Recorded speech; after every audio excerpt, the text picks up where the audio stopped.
ክብሯን የመድፈኞች ቤተሰቦች እንደምን አላችሁልን? በያላችሁበት የዓለም ክፍል ሁሉ ሰላማችሁ ብዝት ይበል ይላል አርሰናል ኢንፎ። ቡካዮ ሳካ ከረጅም ጊዜ ጉዳት በኋላ ወይም ደግሞ ከ3 ወራት ጥበቃ በኋላ ተመልሷል። ሄሎ አጌን ብሎ በኢንስታግራም ገጹ ላይ አሳውቋል። የአርሰናል ድረገጽም እንዲሁም ደግሞ የአርሰናል የሶሻል ሚዲያ ሁሉም ፕላትፎርሞች ቡካዮ ሳካ መመለሱን አስታውቀዋል። ስለዚህ ነው የፊትነስ ጥራት ልኩ ምን ይመስላል ልነግራችሁ ከናንተ ጋር ተገናኝተናል። በጣም በዛ ያሉ የሪያል ማድሪድ ተጫዋቾች በዩኤፋ ክስ ተመስርቶባቸዋል። ዩኤፋ ጥፋተኛ ሆነው ካገኛቸው ደግሞ የጨዋታና የገንዘብ ቅጣት ሊጥልባቸው እንደተሰናዳ ለሪያል ማድሪድ ኦፊሻሊ ማሳወቅ ችሏል። እሱንም እናነሳለን። የማርቲን ዙቤሜንዲን ዝውውር አስመልክቶ ዴቪድ ኦሬስተን ከዛ አትሌቲክ ኩዌስችን ኤንድ አንሰር ፕሮግራም ጋር ቆይታ ነበረው። እሱንም በትንሹ ማስቃኛችሁ ይሆናል ማለት ነው። አብራችሁን ትቆዩ ዘንድ በፍቅር እንጠይቃለን። በቆይታችሁ ወቅት ሰብስክራይብ ማድረጋችሁ አይለይ። ይህ ለአዲስ አድማጮቻችን ነው። ሰብስክራይብ ያደረጋችሁ አድማጮቻችን ደግሞ ላይክ እና ሼር ማድረጋችሁ አይለይ። በጣም ብዙ ሰዎች ላይ እየደረስን አይደለም። የምንሰራቸው ቪዲዮዎችም የተመልካች እጥረቶች እያጋጠሟችሁ ነው። ስለዚህ ሼር አድርጋችሁ ድጋፋችሁን ታሳዩኝ ዘንድ በፍቅር ጠይቃለሁ። ይህን ስለምታደርጉልኝ በአክብሮት ከልብ አመሰግናለሁ። ከመግቢያ ሙዚቃ በኋላ እመለሳለሁ። በድጋሚ የምትገኙት አርሰናል ኢንፎ ላይ ነው።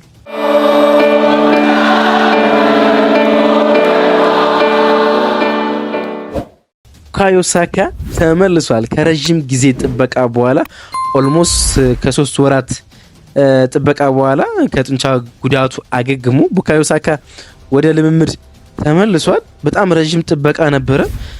ረጅም ጥበቃ ብቻ ሲሆን 3 ወሩ ብቻ ሲሆን በእነዚህ 3 ወራቶች ቡካዮ ሳካን በረጅሙ እና በትልቁ አርሰናል ስላጣው በተለይ ደግሞ በሊጉ ዋንጫ ፉክክር ውስጥ ትልቅ ተጽዕኖ በሚያሳድር መንገድ ስላጣው ጥበቃው በጣም አስቸጋሪ ነበር። አሁን መልሶ አግኝቶታል። በሁሉም ውድድር ከ24 ጨዋታዎች 22 የጎል ተሳትፎ ነበረው።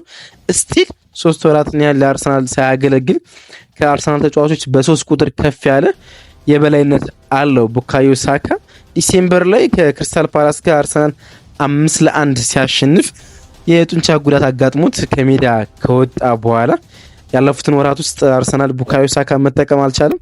አርሰናል ጎል ማስቆጠር በተቸገረበት ሰዓት በአመቱ መጀመሪያ እንኳን በጣም አስገራሚ ቁጥር ነበረው። ቡካዮ ሳካ በ90 ደቂቃ ውስጥ 1.08 የጎል ተሳትፎ ይኖረው ነበር። ያኔ አርሰናል ጎል እንኳን እምቢ ባለው ሰዓት ማለት ነው። በቅርብ ሳምንታት አርሰናል ብዙ ጎሎችን ያስቆጠረ እንደሆነ ተመልክተናል። ግን ደግሞ የአመቱ መጀመሪያ አካባቢ አርሰናል ጎሎችን ለማስቆጠር በብዙ ተቸግሮ ነበር።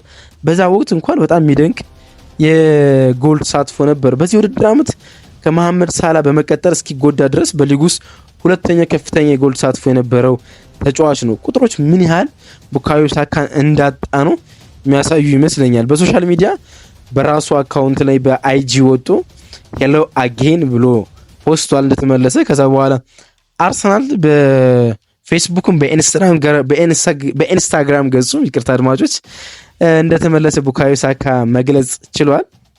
እንግዲህ ለአርሰናል የውድድር አመቱ በጣም ፈታኝ እንደሆነ መናገር እንችላለን። ለሚካኤል አርቴታና ለአርሰናል በተለይ ደግሞ የፊት መስመሩ በተለያዩ አጋጣሚዎች ሲሳሳ ተመልክተናል። ማርቲን ኦዲጋርድን ለ3 ወራት ያህል አጡት ነበር አርሰናል ከሴፕቴምበር እስከ ኖቬምበር አካባቢ።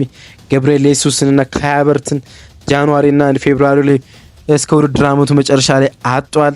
በጣም አስቸጋሪ ውድድር አመት ነው። ደግሞ በፊትነስ ምክንያት የሆኑ ጨዋታዎች ያል ገብርኤል ማርቲኔሊ ሲናጣው ተመልክተናልና በጣም ሲበዛ አስቸጋሪ ጊዜ ነበር። ለምሳሌ ይሄን ጉዳይ ለማስረዳት በሴልኸርስት ፓርክ ሳካ ሲጎዳ የሊቨርፑልና የአርሰናል የነጥብ ልዩነት 3 ብቻ ነው የነበረ። ሉክ ዘ ዲፈረንስ 3 ብቻ ማለት ነው። አሁን 12 ነጥብ ያህል ደርሷል በመሃላቸው ያለው ጋፕ ማለት ነው። ያን ያህል ሳካ ለአርሰናል በጣም ወሳኝ ሰዓት ላይ ነበረ መጎዳት የቻለው። 40% የአርሰናል የዚህ ውድድር አመት ጎል ማስቆጠር የቻለው ተጫዋች ነበረ። ኦልሞስት አሁን ተመልሷል። አርሰናል ብቻ ሲሆን አርቴታ አጦታ ስል በምን ያህል መጠን መሰላችሁ? እሱን ለማብራራት ያህል እንግዲህ ሚካኤል አርቴታ ወደ አርሰናል አሰልጣኝነት ዲሴምበር 2019 ከመጣ በኋላ እንደሱ ደጋግሞ የተጠቀመበት ተጫዋች የለምና ኦሬዲ እሱ እንዳለ የሚያስብ አይነት አሰልጣኝ ነውና በፊት መስመሩ ላይ የቡካዮ ሳካ መኖር ለሚካኤል አርቴታ የፊት መስመር ዳይናሚዝም የፈጠረው ነገር በጣም ከፍ ያለ ነውና ደግሞም የበዛ አቢሊቲ ስለነበረው በየጨዋታዎቹ ስለሚገኝ ሀሳብ የሚቀንስ አይነት ተጫዋች ነው። እንግዲህ ሚኬል አርቴታ ወደ አርሰናል ከመጣ በኋላ ብዙ ጨዋታ ያደረገው ተጫዋች በኢንዲቪጁዋል ቡካዮ ሳካ ነው። 176 ጨዋታዎችን ማድረግ ችሏል ከ2019 በኋላ ማለት ነው። ለአርሰናል ብዙ ጎል ማስቆጠር የቻለው በሚኬል አርቴታ ስር ቡካዮ ሳካ ነው። 52 ያህል ጎሎችን ማስቆጠር ችሏል። ብዙ አሲስት ማድረግ የሚቻለው ተጫዋች እሱ ነው። 44 ያህል አሲስቶችን ማድረግ ችሏል። ግን እነዚህ ብቻ አይደሉም። ፕሌይሜከር ማድረግ በሚጠበቅባቸው ሌሎች የቁጥሮች መረጃ እንኳን ቡካዮ ሳካ የሚደንቅ ቁጥሮች አሉት። ለምሳሌ ቻንስ ክሬት በማድረግ 329 ቻንሶችን ክሬት አድርጓል ከ2019 በኋላ ማለት ነው። እዚህ ቁጥር ላይ ሌላ ማንም የአርሰናል ተጫዋች መድረስ አይችልም። ማርቲን ኦዲጋርድ ዋናው ስራ የሆነው ቻንስ ክሬት ማድረግ የሆነው ማርቲን ኦዲጋርድ እንኳን ከዚህ ቁጥር አይደርስም። ሹት ማድረግ 410 ሹቶችን አድርጓል ከ2019 በኋላ። ይህም በአርሰናል ተጫዋቾች ውስጥ ቀዳሚው እንዲሆን ያስችለዋል ማለት ነው። ያን ያህል የላቀ ተጫዋች ነው። ደግሞም በዚህ ውድድር ዓመት ቡካዮ ሳካና ማርቲን ኦዲጋርድ አንድ ላይ የተጫወቱባቸው ጨዋታዎች ትንሽም አይደሉ። አርሰናል ለዛም ነው በብዙ የተጎዳ። በ12 ጨዋታዎች ብቻ ነው በዚህ ውድድር ዓመት ሳካና ኦዲጋርድ አንድ ላይ መሰለፍ ይቻላል። አንዱ ሲኖር አንዱ ሳይኖር ነውና በእነዚህ 12 ጨዋታዎች ውስጥ አርሰናል ምንም አይነት ሽንፈት አላጋጠመውም ኦዲጋርድና ሳካ አንድ ላይ ሲሰለፉ ማለት ነው። ቢኖ ዋይት ከነሱም ቀድሞም ስለተጎዳ ረጅም ጊዜ አብሯቸው አልነበረም። እናውቃለን አይደል? የቢኖ ዋይት፣ ማርቲን ኦዲጋርድና ቡካዮ ሳካ የቀኝ ሃፍ ስፔስ ጥምረት በጣም አስደናቂ ነበረ።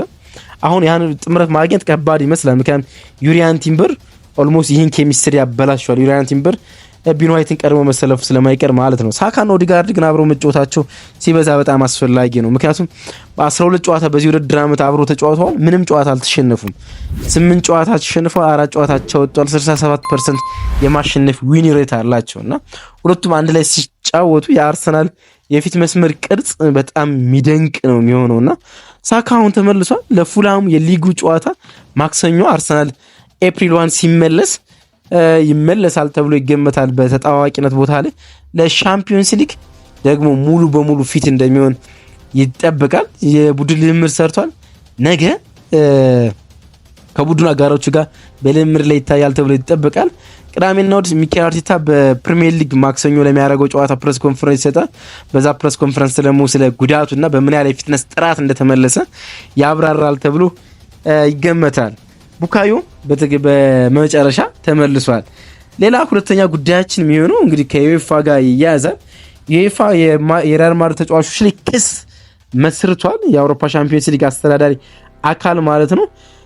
ዩኤፋ እንዳስታወቁ ከሆነ በአውሮፓ ሻምፒዮንስ ሊግ የጥሎ ማለፍ ጨዋታ በዋንዳ ሜትሮፖሊታኖ ሪያል ማድሪድ ከአትሌቲኮ ማድሪድ ጋር ባረጉት ጨዋታና በመጨረሻ ደቂቃ ላይ በመለያ ዓመት በተለያዩበት ጨዋታ ወይም ደግሞ ሪያል ማድሪድ በመለያ ዓመት ባሸነፈበት ጨዋታ ላይ ከድሉ በኋላ ወይም ደግሞ ሪያል ማድሪድ አትሌቲኮ ማድሪድ ማሸነፉን ካወቀ በኋላ አንዳንድ ተጫዋቾች ደስታቸውን የገለጹበት መንገድ ልክ አይደለም ብሎ መመርመር እንደጀመረ በይፋ ለሪያል ማድሪድ ደብዳቤ ልኮ ማሳወቅ ችሏል። አንቶኒዮ ሩዲገር በአንገቱ ላይ ገለናቸዋል ወይም ደግሞ በልተናቸዋል የሚመስል አይነት የደስታ አገላለጽ ነበረው። ግን አንቶኒዮ ሩዲገር ብቻ አይደለም፣ ዳኒ ሴባዮስ፣ ኪሊያን ምባፔ እና ቪኒ ጁኒየር ላይ ነው እንግዲህ ምርመራ የተጀመረው በዩኤፋ የስነ ስርዓት ኮሚቴ ማለት ነው። የአውሮፓ እግር ኳስ ማህበር የማድሪድ ተጫዋች ባሳዩት ሴሌብሬሽን የስነ ምግባርና ስነ ስርዓት አብይ ኮሚቴ ተቋቁሞ ምርመራውን ጀምሮ የአውሮፓ እግር ኳስ ማህበር በስነ ምግባርና ስነ ስርዓት ኮሚቴው የማድሪድ ተጫዋች ያሳዩት የደስታ አገላለጽ ጥፋተኛ ሆነው ከተገኙ የተለያዩ ቅጣቶች ይደርስባቸዋል ተብሎ ይገመታል። ከብር ጀምሮ እስከ ጨዋታና እንዲሁም ደግሞ ሌላ ፕሮፌሽናል ቅጣቶች በኢንተርናሽናል ጨዋታዎች ላይ እንኳን እንዳይሳተፉ የሚያረግ ቅጣት ሊጣልባቸው ይችላል የተባለ እንደ ጥፋታቸው ምን ያህል ቅጣት ይጣልባቸዋል ጥፋተኛ ሲሆናሉ የሚለው የሚጠበቅ ይመስላል። በተለይ ደግሞ አንቶኒዮ ሩዲገር የመቀጣት እድሉ ሰፊ ነው ይላሉ ጋዜጦች።